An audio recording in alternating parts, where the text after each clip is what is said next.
గత్యంతరం లేక 2009లో వెనక్కి తీసుకున్నటువంటి ప్రకటన 2009 నుంచి 2014 దాకా రాజకీయంగా పబ్బం గడుపుకుంది ఇదే కాంగ్రెస్ పార్టీ. ఈ గ్యాప్ లోపల 1100 మంది బిడ్డల ప్రాణాలు తీసుకుంది ఇదే కాంగ్రెస్ పార్టీ.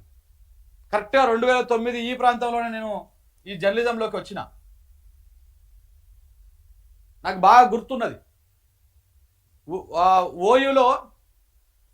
ఓయూలో ఒక విద్యార్థి డి శ్రీనివాస్ పోతే నేను నీకు బలిదానం అవుతా అని చెప్పేసి ఒక లెటర్ రాస్తాడు. ఆయన అక్కడ ఓడిపోయిండు. ఇక్కడ ఈ విద్యార్థి ఓయూలో ఆత్మహత్య చేసుకున్నాడు. ఇలాంటి వార్తలను ఇదే చేతులతో రాసినాం, ఇదే చేతులతో కొట్టినాం. సో కాబట్టి ఆ బాధ, ఆ ఆవేదన మాకు తెలుసు. ఓయూ పక్కనే ఉంటుండే తారనాగా జోన్, ఆ జోన్లో పనిచేసిన నేను అప్పుడు. సో కాబట్టి ఇట్లా 2009 నుంచి 2014 దాకా ఎంతమంది బిడ్డలు చనిపోయారో తెలంగాణ రాష్ట్రం కోసం ఆ ప్రాణాన్ని తీసింది ఇదే కాంగ్రెస్ పార్టీ. నువ్వు 2009లో కనుక తెలంగాణ రాష్ట్ర ఏర్పాటు ప్రక్రియను ప్రారంభిస్తున్నా అని చెప్పి 2009 డిసెంబర్ 9 తారీఖు నాడు ఇచ్చిన ప్రకటన కట్టుబడి ఉంటే, మళ్ళా 23 తారీఖు నాడు ప్రకటన వెనక తీసుకోపోకపోయి ఉండుంటే ఈ బిడ్డలు ఎవరు చనిపోయేటోళ్ళు కాదు. కానీ మీరు చేసినటువంటి ప్రకటన వల్ల తెలంగాణ రాష్ట్రంలో ఆత్మ బలిదానాలు పెరిగిపోయి రోజులు ఒకరు ఇద్దరు ఇట్లా చనిపోతుంటే నిజంగా తెలంగాణ తల్లి తల్లడిల్లింది. దీని అన్నిటి కారణం ఎవరు? కాంగ్రెస్ పార్టీ కాదా?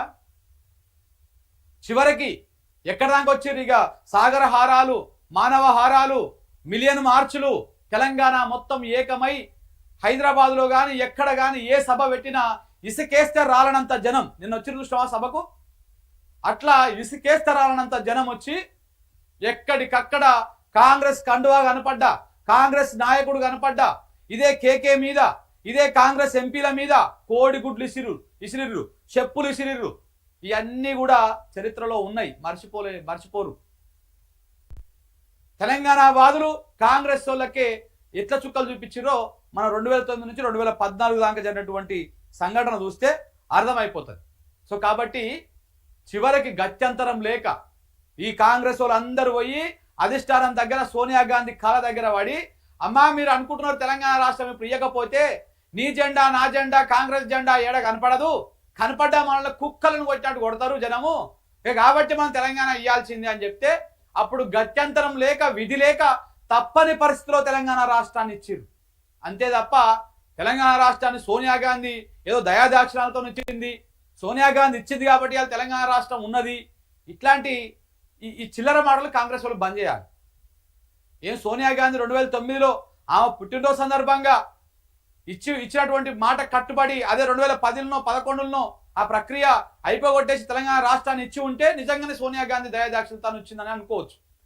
కానీ ఇంతమంది బిడ్డలు చనిపోవడానికి కారణమయ్యి ఇంతమందిని పొట్టన పెట్టుకొని మొత్తం టర్మ్ అంతా ఎంజాయ్ చేసి చివరకు ఆ పదవీ కాలం ముగిసిపోయేటువంటి సందర్భం లోపల తప్పక విధిలేని పరిస్థితుల్లో తప్పని పరిస్థితుల్లో తెలంగాణ రాష్ట్రాన్ని ఇచ్చి ఇక మేము ఇచ్చేసాం తెలంగాణ రాష్ట్రాన్ని చెప్పుకుంటున్నారు.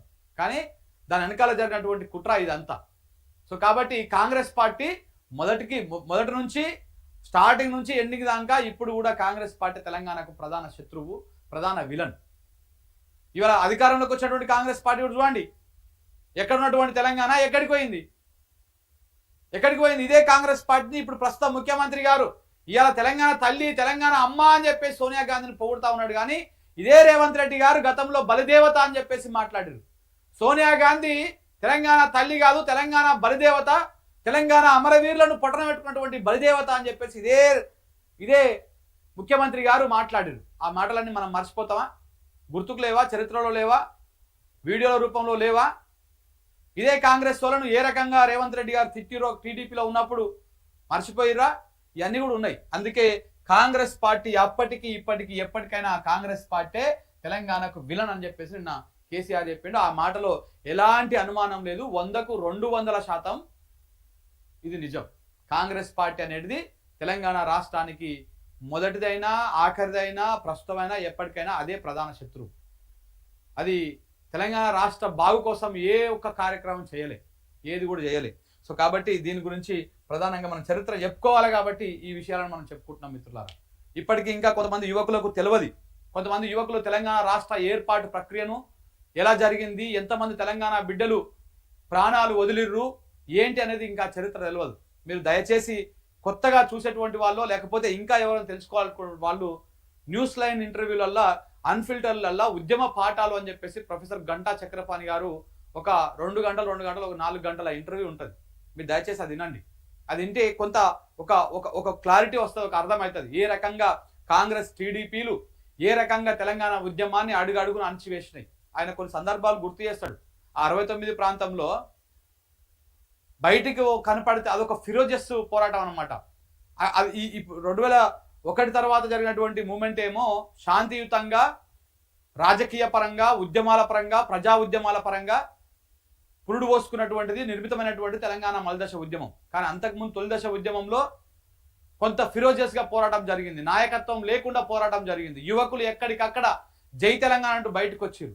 మొత్తం ఒక యువ ఖర్చు మాత్రమే అప్పుడు ఉద్యమాన్ని నడిపించింది 69 పోరాటం.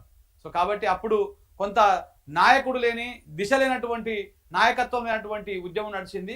అందుకే అది కొంత ఆ వైపు దారి తీసింది.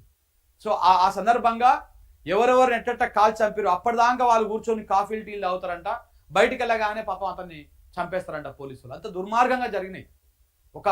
ఏమంటారు ఏ కాల్చివేత కార్యక్రమాలు అంత దుర్మార్గంగా జరిగినాయి. కనపడితే కాల్ చేసేటువంటి కార్యక్రమం జై తెలంగాణ అంటే ఇంకా లెక్కలు లేవు మన దగ్గర, ఎలాంటి అది లేదు. ఒకవేళ కనుక రికార్డులు మెయింటైన్ చేసి ఉంటే చాలా మంది చనిపోయినటువంటి వాళ్ళ లెక్కలు ఉంటాయి అని చెప్పేసి చెప్తా ఉన్నారు అప్పటి సిచ్యువేషన్లు చూసిన వాళ్ళు. సో కాబట్టి తెలంగాణ పోరాటం అనేది చరిత్రలో అదేదో కాంగ్రెస్ దయాదాక్షిణ్యాలు ఇవన్నీ చెప్తా ఉంటే నిజంగా కూడా బాధ అనిపిస్తుంది. మరి చనిపోయినటువంటి బిడ్డలంతా దేనికోసం చనిపోయారు, చేసినటువంటి పోరాటం అంతా దేనికోసం? ఏదో కాంగ్రెస్ దయాదాక్షిణ్యాల మీద తెలంగాణ వస్తే నిన్న కాంగ్రెస్ మంత్రులు కూడా మాట్లాడతారు, అవి కూడా మాట్లాడదాం మనం ఇప్పుడు ఇది అయిపోయిన తర్వాత.